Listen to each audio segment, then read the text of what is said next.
राधे सभी को। देखो सुबह का नज़ारा था बहुत खूबसूरत। ठंडी ठंडी हवाएं चल रही थी। भाई गांव में सबसे ज़्यादा फ़ायदा इसी का है कि थोड़ी सी भी हवा चलती है तो वो हमारे लगती है और अच्छी भी होती है सुबह की ये ठंडी हवाएं। फिर मैं पहुंच गई अपने देवताओं को, उनको कराया स्नान, क्योंकि सबसे पहले हमारे भगवान और हमारे पूर्वज ही होते हैं जिनकी हमें सेवा पूजा पाठ करनी चाहिए। और मैंने लगाई उन पर जोत, और हवा इतनी तेज़ थी कि जोत बार बार बुझ रही थी, लेकिन धूप निकल चुकी थी, लेकिन मौसम बहुत ही अच्छा था। तो मैंने लगा दी थी जोत और इनको किया था नमस्कार। क्योंकि देखो जोत लगाने के बाद हमें उनके पैरों को भी दबाना होता है, मतलब आशीर्वाद लेना बोलते हैं इसको शायद। और जो मैंने बड़ों से सीखा है वही मैं करती हूँ, मुझे ज़्यादा इसकी नॉलेज नहीं है। तो मैंने लिया इन सभी का आशीर्वाद। और हमारे देवताओं के पास है बहुत बड़ा तालाब जिसमें छोटी छोटी फिश रहती है, और देखो बहुत ही सुंदर लगता है ये। और इसमें खैर पानी वाले स्नैक भी रहते हैं। फिर मैं आ गई घर पर और मैंने किया अपने लड्डू गोपाल जी का स्नान।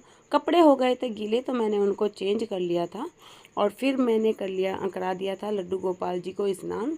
उसके बाद क्योंकि मेरी घर की पूजा स्टार्ट हो गई थी, और इनको बिठा दिया था इनके सोफ़े पर, और पहना दिया था इनको मुकुट, और फिर लगा दी मैंने इनके पास भी जोत, क्योंकि इनको भी धूप दिखानी होती है।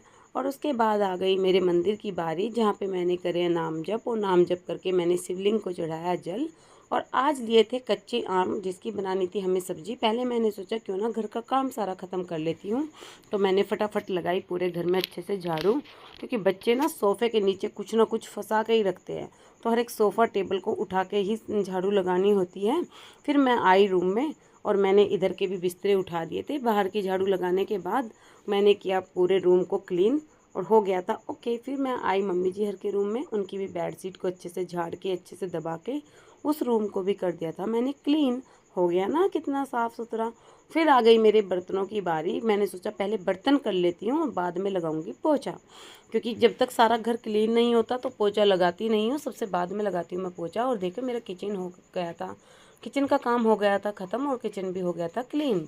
फिर आई मेरे पोछे की बारी। इतनी आंधी तूफान आए थे कि जो पोछे की बाल्टी थी वो भी गंदी हो गई थी। मैंने इसको साफ़ किया और आ गई पोछा लगाने। और भाई इतनी धूल घर में थी आज, इतनी बाल्टी पानी में पोछा लगा कि बार बार पानी गंदा होता जा रहा था, और थोड़ी थोड़ी देर में मुझे बदलना पड़ रहा था।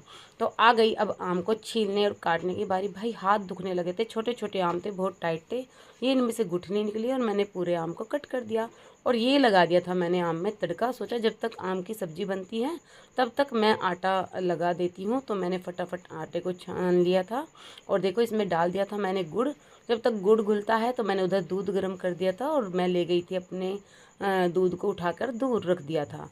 और फिर लगा दिया था मैंने आटा, और सेकनी स्टार्ट कर दी थी रोटी।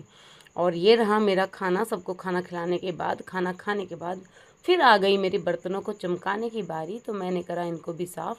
कपड़े धो चुके थे, कुछ कुछ उतर के आ गए थे, कुछ फोल्ड हो गए थे, और कुछ को मैं बाद में फ़ोल्ड किया, क्योंकि इनको साथ के साथ फ़ोल्ड कर देते तो कई बार बिना प्रेस के भी काम कर जाते हैं, अदरवाइज़ प्रेस करनी पड़ती है। और ये थे पापा जी के कपड़े जो मैंने प्रेस किए। और आज लाए थे पतिदेव मोमोज़, मैंने करी अच्छे से पार्टी।